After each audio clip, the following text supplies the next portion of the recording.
Hello YouTube, welcome back to the channel.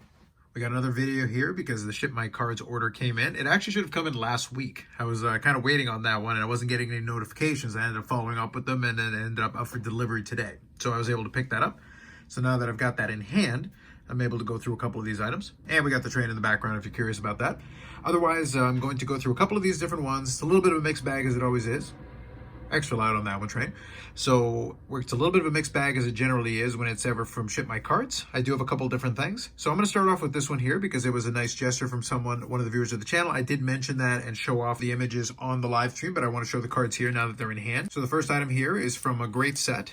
I don't know if you guys are familiar with this one. I think it's 96 Leaf Signature Series.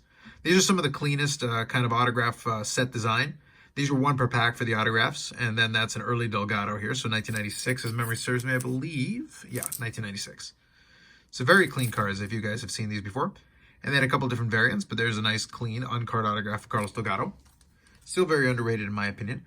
But this one is also kind of very special. This was a reference to my 54 Bowman set. I had completed my 54 Bowman set, but they said they had one that might be a nice one to kind of add on with the rest of the set here. And so here's a copy of Ina Slaughter that, as you can see, is autographed.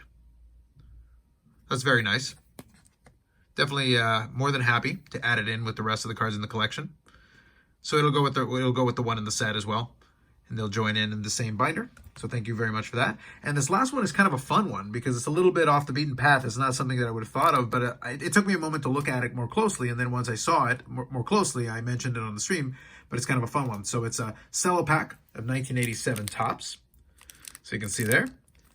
And you can see also on the back here, we got the checklist. I believe the Atlanta Braves up there. So you can kind of make out Dale Murphy here on the side. But what makes it interesting is on the front.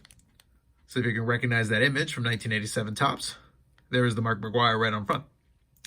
And the cello pack, 31 bubblegum cards, 1 stick of bubblegum, and 69 cents. So there you go, 1987. That's actually very cool. So thank you very much. Appreciate the generosity and the thoughtfulness of that. As always, I mentioned none of that stuff's ever necessary, but I do appreciate the thought behind it. Now, from here, I'm going to go into some of the wrestling cards, and then I'll go into some of the other ones on some of the projects I'm working on. I have updated some of the numbers on some things, as well as updating some of the goals for the year, so maybe I'll talk about that for a moment at the end. So first, a couple more cards from the 2021 AEW flagship. So we got main features green, Hikaru Shida. So these are numbered to 199, if you guys are familiar with these ones. And then we've got a Nick Jackson of the same, holding the AEW Tag Team Championship on the picture. And then we've got the red out of 50 for Chris Jericho. Then this one here was an opportunity to pick one up, and I'll show you why here in a second. So I picked up an autograph from Chris Statlander from the set. Very nice. And I was able to get it pretty inexpensively. And if you're paying attention in the corner here, you can see why. So you can see that's an indentation there, kind of a little bit of damage on the corner of the card. And that certainly knocked the price down quite a bit. But the rest of the card looks fine, to be honest. So for me, it was just like, yeah, I'll take the autograph, cheap enough. Why not? So you go, I picked that one up. And then we've got this one here. I've actually got a regular version of this, a regular raw copy of this card, but this one was cheap enough, so I was able to grab it. So in a PSA 9, I grabbed the yellow version of the magazine card for Britt Baker. And we got a couple more Baker cards here to go along with that portion of the PC. We got the Ring Queens. This is kind of the green or aqua, but that is numbered to 5. So that's from 2020 Leaf Wrestling. And then this one here is a big one to add to that one. Also from the magazine side of things, but this is the autograph version and a parallel of that as well. So this is the autograph magazine, but it is the Pyro, and that is numbered out of 25.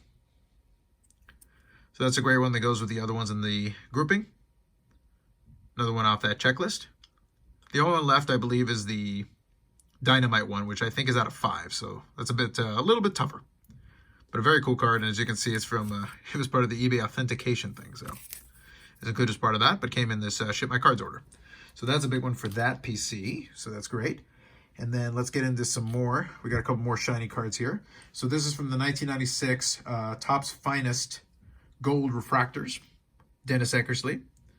Looking a little strained in St. Louis Cardinals uniform. This was towards the tail end of his career. Very cool card, though. I love the sterling. The little embossed design and everything. You can see very much the refractor shine, so we got that. And then, it wouldn't be a mail day without some kind of representation from Brett Havre. In this case, we got a nice refractor here. And this is from 2003. So 2003 Finest Refractor Red Favre. Very cool. Even includes some etching, I believe, there. So we got that going on. Very cool. You can see his name is kind of in the background. So design-wise, I like it. It's pretty neat. Works for me. Okay. Now, this one here was a bit of a random pickup. I just saw it, and I thought, honestly, the price on eBay was too cheap. Now, I will say, this one is, again, a cautionary tale of what happens a lot on eBay, and I still don't know why people still do this kind of thing, but I'll show it to you anyway. So this is from, I want to say, 99, 2000 Upper Deck. This is a Marquee Attractions, and it is the Quantum. So it's a Quantum of Paul Correa. So that is numbered to 100. Now, it's cheap as dirt, honestly, and which is kind of sad because Paul Correa, if you remember in the 90s, Paul Correa was a young and up-and-coming star. And we did talk about that a little bit briefly when we had a discussion about concussion. So he's kind of a what-if guy as far as concussion is concerned. Now, also, you will notice that this is in a top loader without anything resembling a penny sleeve. It's literally just free-floating inside of that top loader. Not great. Not a big fan of that. This was cheap, so in the end, I picked it up inexpensively, but not a penny sleeve is not too much to ask, I don't think, for this. So that's kind of silly. I didn't get a good look at that originally in the picture. I wish I had known that, but nonetheless, it was cheap enough, so I picked it up. Now, before we get to the Medanos to finish things off, one more here from a project I'm working on. So for the 63 Fleer set, I picked up a bunch at the Toronto Expo, but this is one that I already had incoming. So this is Tom Cheney in a PSA 7. That's great. Another addition to that set. Making great progress on that. And that was one of the ones that was a goal for the year, and I have surpassed the goal. So that'll be one that we'll check off at year end.